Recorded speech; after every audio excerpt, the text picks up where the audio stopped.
어젯밤에도 새벽 3시에 눈을 떴나요? 분명히 일찍 잠자리에 들었는데도 한두 시간마다 깨어나고 다시 잠들기 어려워서 뒤척이기만 하셨다면 오늘 이 이야기를 꼭 들어보셔야 합니다. 안녕하세요. 저는 한방 수면 클리닉을 운영하는 한의사 김건우입니다.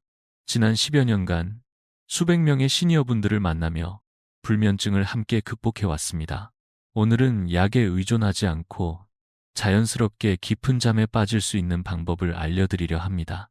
단 10초만 투자해도 효과를 경험할 수 있는 아주 간단한 방법이니 꼭 끝까지 들어보세요. 혹시 이런 경험 있으신가요? 밤 9시쯤 잠자리에 들었지만 쉽게 잠이 오지 않아 이리저리 뒤척이다가 겨우 잠든다 싶으면 다시 깨어나는 일이 반복되는 날들, 특히 새벽 2, 3시에 눈이 떠지고 그 이후로는 한참을 뒤척이다가 겨우 해가 뜨면 다시 꾸벅꾸벅 졸기 시작하는 상황.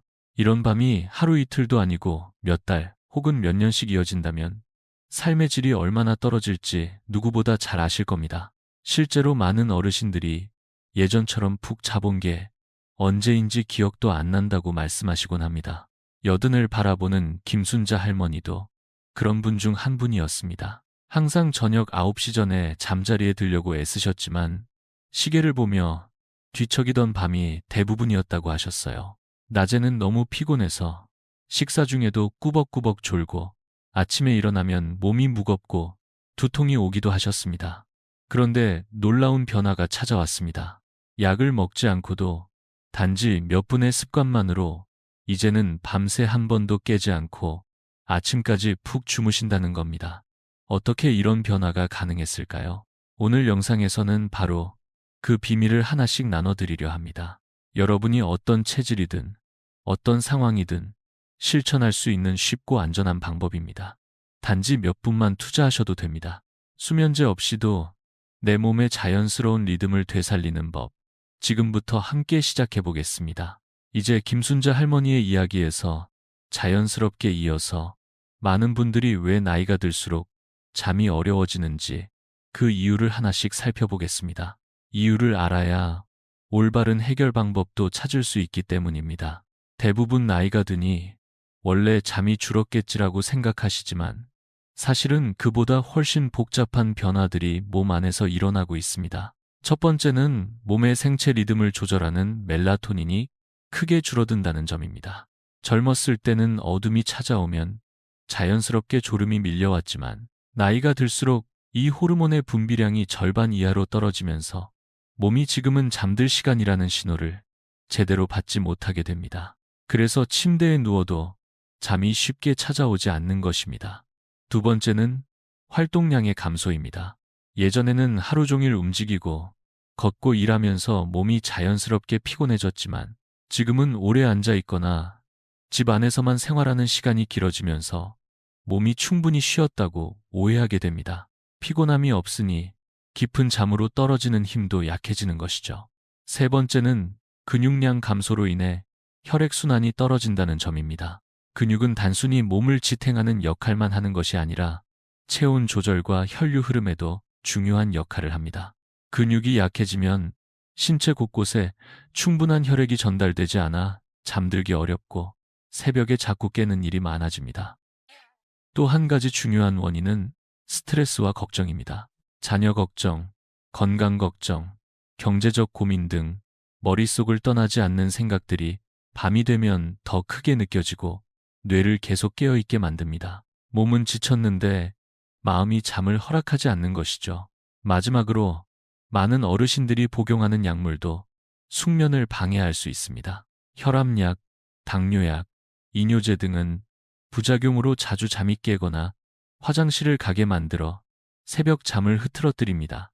이처럼 여러 가지 요인들이 겹치면서 불면증은 단순한 습관 문제가 아니라 몸 전체의 균형이 어긋난 결과로 나타나는 것입니다. 그렇다면 이런 변화들을 바로잡기 위해 무엇부터 시작해야 할까요? 다음 단계에서는 몸의 리듬을 되살리는 가장 쉽고 확실한 방법부터 알려드리겠습니다. 몸의 리듬이 깨진 것을 다시 회복하려면 가장 먼저 해야 할 일은 낮과 밤의 구분을 분명히 해주는 것입니다. 우리 몸은 햇빛을 통해 지금이 낮이다라는 신호를 받고 그에 맞춰 생체 시계를 조절합니다. 그래서 하루의 시작을 어떻게 여느냐가 밤의 수면에도 큰 영향을 미칩니다. 첫 번째로 실천할 수 있는 방법은 아침 햇빛을 충분히 쬐는 것입니다. 아침 7시에서 9시 사이에 최소 30분 이상 햇빛을 받으면 뇌에서는 세로토닌이라는 호르몬이 분비됩니다. 이 세로토닌은 저녁이 되면 자연스럽게 멜라토닌으로 전환되어 숙면을 유도하는 역할을 하죠.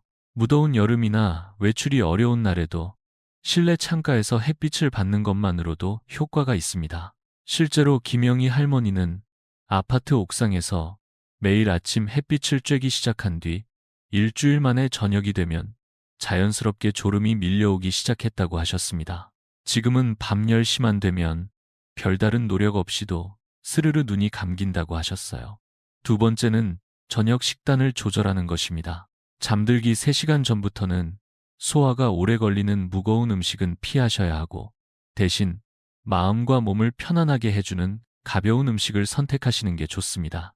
상추에는 락투카리움이라는 성분이 있어 신경을 안정시키는 데 도움이 되고 체리에는 천연 멜라토닌이 풍부하게 들어있어 수면 유도에 탁월합니다. 바나나는 마그네슘과 트립토판이 풍부하여 근육을 이완시키고 졸음을 유도하는 데 효과적입니다. 견과류, 특히 호두와 아몬드도 좋은 선택입니다. 주의해야 할 음식도 있습니다. 오후 2시 이후의 커피는 피하셔야 하고 녹차, 홍차, 초콜릿에도 카페인이 들어있으니 조심해야 합니다. 술은 처음에는 졸음을 유도하지만 깊은 잠을 방해하고 새벽에 자주 깨게 만듭니다. 이처럼 아침에는 빛으로 시작하고 저녁에는 몸과 마음을 진정시키는 식사로 마무리하는 것만으로도 하루의 리듬이 회복되기 시작합니다. 그리고 이 리듬이 자리 잡으면 숙면은 그다지 멀지 않은 일이 됩니다. 하루의 리듬을 회복하기 위해 아침 햇빛과 저녁 식단을 잘 조절했다면 이제는 우리가 잠을 자는 환경 자체를 살펴봐야 할 때입니다. 아무리 좋은 음식을 먹고 일찍 잠자리에 들어도 잠드는 공간이 불편하거나 방해 요소가 많다면 깊은 수면으로 이어지기 어렵기 때문입니다. 숙면을 위한 환경 조성의 첫 번째 핵심은 바로 온도입니다. 침실 온도가 너무 덥거나 너무 추우면 몸은 긴장 상태를 유지하게 되고 이는 숙면을 방해하는 주요 원인이 됩니다. 가장 이상적인 수면 온도는 18도에서 20도 사이입니다. 특히 겨울철에는 난방이 과해지지 않도록 주의하고 여름철에는 냉방을 사용하더라도 서늘함을 유지하는 것이 중요합니다. 두 번째는 조명입니다. 침실은 가능하면 완전히 어두운 상태를 유지하는 것이 좋습니다. 스마트폰 충전기나 시계의 작은 불빛조차도 뇌가 여전히 낮이라고 인식하게 만들 수 있습니다. 안마 커튼이나 눈가리개를 활용하면 도움이 됩니다. 세 번째는 소음입니다. 완전한 정적보다 일정한 백색 소음이 더 도움이 되는 경우가 많습니다. 선풍기 소리, 에어컨 바람 소리, 또는 빗소리처럼 일정하게 반복되는 소리는 뇌를 안정시켜주고 외부 소음으로부터 신경이 날카로워지는 것을 막아줍니다. 마지막으로 절대 간과해서는 안 되는 것이 전자기기 사용입니다. 잠들기 2시간 전부터는 스마트폰, TV, 태블릿 같은 화면을 피하셔야 합니다. 화면에서 나오는 블루라이트는 멜라토닌 분비를 억제하여 뇌가 밤이라는 신호를 인식하지 못하게 만듭니다. 만약 책을 읽는 습관이 있으시다면 전자책보다는 종이책이 좋고 너무 흥미로운 소설보다는 약간 지루한 역사책이나 철학책이 오히려 졸음을 유도하는 데 도움이 됩니다. 실제로 잠을 자기 전에 종이책을 한 장씩 넘기며 읽는 행위 자체가 마음을 진정시키는 효과를 줍니다. 이처럼 잠을 위한 공간을 잠들기 쉬운 장소로 바꾸는 것만으로도 수면의 질은 놀라울 만큼 달라집니다. 다음은 이렇게 조성된 환경 속에서 우리의 내면을 안정시키는 법에 대해 함께 살펴보겠습니다. 외부 환경을 정돈했다면 이제는 우리 마음과 몸 안의 긴장 상태를 풀어주는 일이 남아 있습니다. 침실이 아무리 어둡고 조용해도 머릿속 생각이 끊이지 않거나 몸이 불편하다면 숙면은 여전히 멀게 느껴질 수밖에 없습니다. 많은 어르신들이 침대에 누우면 오히려 생각이 더 많아진다고 말씀하십니다.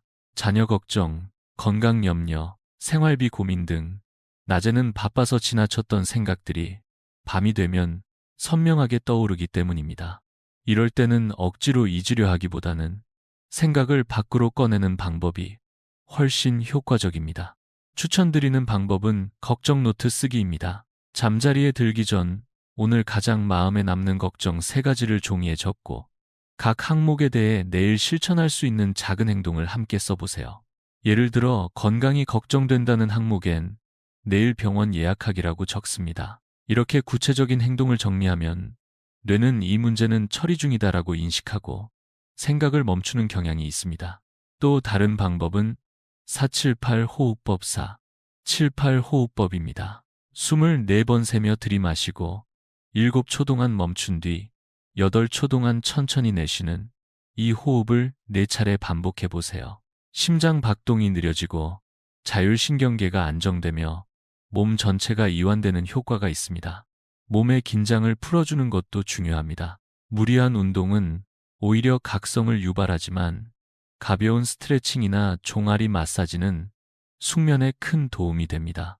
종아리는 제2의 심장이라 불릴 만큼 혈액순환에 중요한 역할을 하며 그 부위를 부드럽게 문지르기만 해도 다리 전체가 따뜻해지고 몸 전체가 이완됩니다.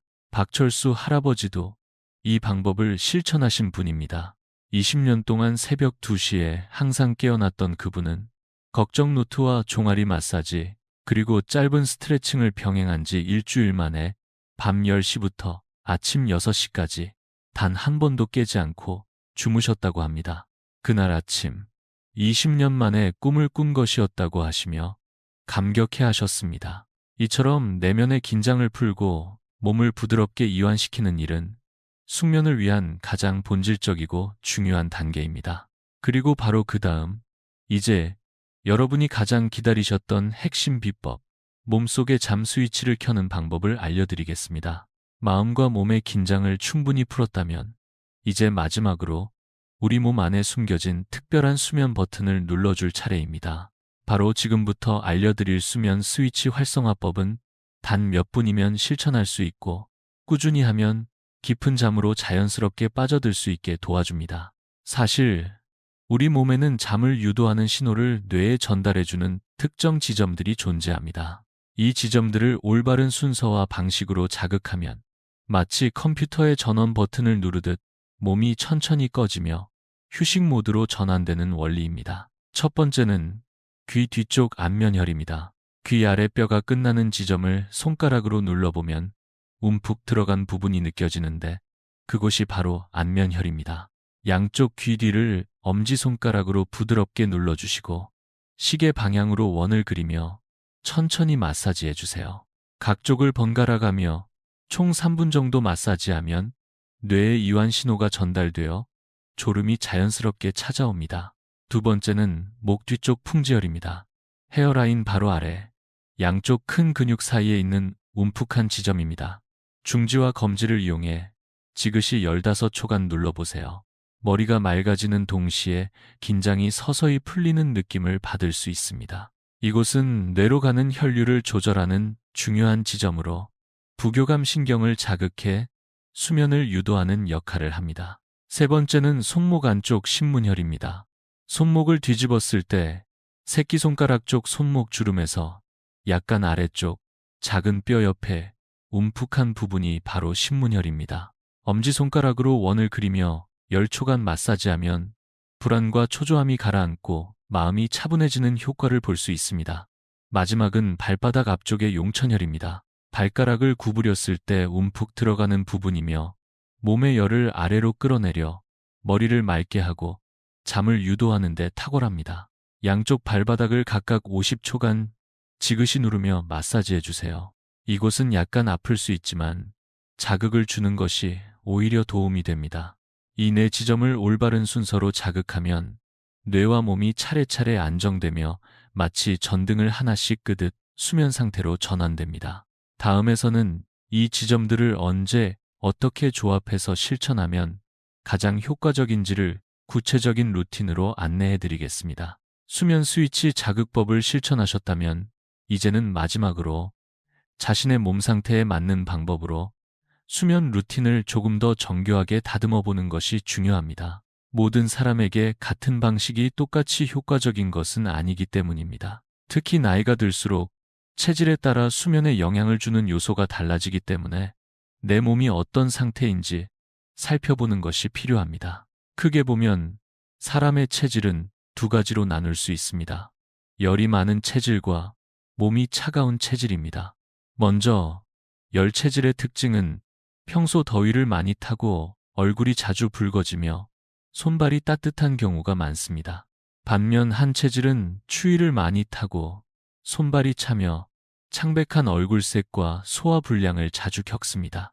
열이 많은 분들께는 냉각 중심의 수면법이 효과적입니다.